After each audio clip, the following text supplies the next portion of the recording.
Hello, I'm Karma Kitai, and I'm your host for Alivelihood, New Adventures as We Age. Today I'm going to introduce you once again to Ruth Nemzoff. So Ruth was a guest on Alivelihood a few years ago when she had published a book about just handling relationships with adult children, which is called Don't Bite Your Tongue.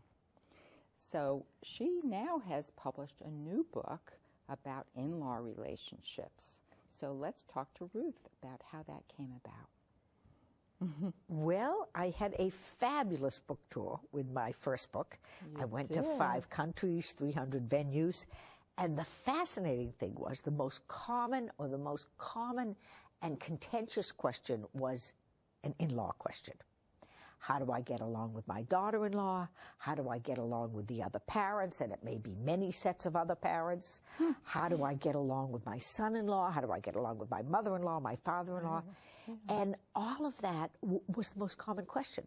Thus, I decided to write another book. Do you have any way of understanding any clues you have about how come that was such an important question to people? You're saying really all around the world, because I know you went all over. Yes, well, part of it is history. You know, it's only very recently that marriage is between a man and a woman. You know, up until now, it's been pretty much a business deal. For the rich, it was a way to, protect their property.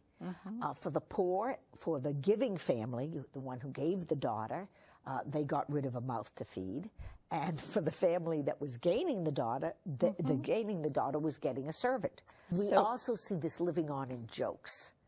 And the jokes are really vicious. So one joke might be 2 guys go into a bar. Of course, that's how all jokes start, right? Or many jokes start. And one says to the other, my mother-in-law is an angel. And the other says, you're lucky, mine's still alive. So we see a lot of jokes still reminiscent of that. Oh, here's another joke I see they're showing on this screen. This I found on the internet.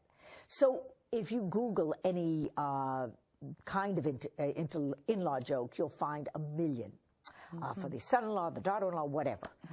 But it was serious business. Correct. Very serious business between 2 sets of families, 2 clans. Exactly. Right? And of course, every family is its own culture. And we're all very sensitive when we travel. But actually, when we marry, even if we marry the boy or girl next door, we are marrying into a totally different culture. I was thinking, are you familiar with this concept about the romantic marriage? Is that something you've come across in your research about this? Because I haven't come across it in my research, but I've come across it just in life, the notion that marriage... But that's rather new, right? That we will just, live happily ever after and walk into the sunset. And of course, this is one of the problems, is a couple marries, and they think they're marrying a person. And then they discover, oh my God, I've gotten into this whole mess with a whole family and all sorts of obligations. And they might discover this before they're married, but often they don't discover it until suddenly a weekend is planned and a mother or a father gets sick, and suddenly everything gets canceled because we've got to go take care of the sick one. So you probably know that I'm a psychotherapist. I do know as well that. as a coach, a life coach. Right. But some of the couples that I work with, of course, express a lot of the things that you, I think, have to say in your book. Right. And, they're not necessarily vastly different cultures that the 2 families come from. Right, not on the surface, not by the demographers. That's but certainly by the daily life, they can be extremely different. And they very different expectations for their adult children. Right. I mean, even the simple thing, you may come from a family that expects you to be on time to every family event.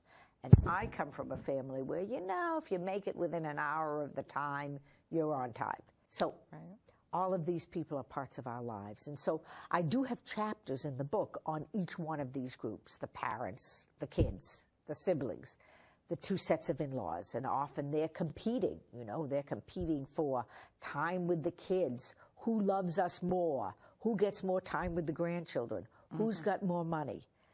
And I would say, don't compete. Run your own race. In all our relationships, we need to develop a connection with the person. So some of the ways we do this is by, as I say, thinking good motives, not bad, putting a statute of limitation on slights. I would also say it's really, really important to realize that it takes a long time to build relationships. And when you think of your friends and how you built those relationships, it was over many years. It was sharing many things.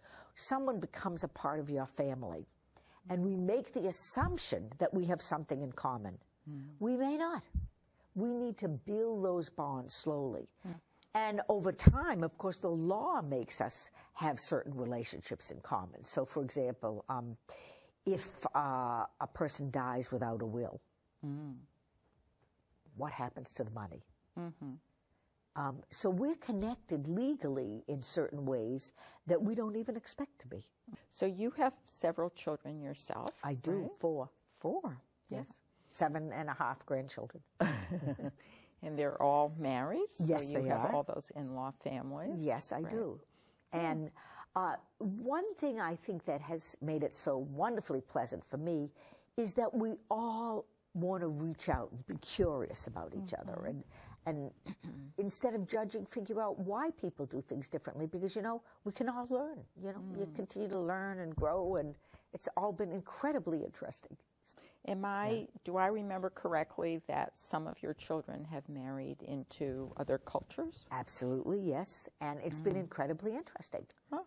And I think we've learned a lot, and I think the other in-laws have learned a lot. And we don't try to judge each other's way of doing things. One of the things I've done in this book, as I did in the other book, is I have questions at the end of each chapter. And that's so that people can think of it alone or do it in groups. And a lot of church groups, book clubs, so forth, have used it for that. And it's just, I guarantee, a bonding experience and a learning experience, because we all learn from each other. Right. Good. So I just want to digress a little bit from your book, because I know that you came to your writing career later in life, Ruth. Yes. Right? My first book contract, age 66, and my second, age 70.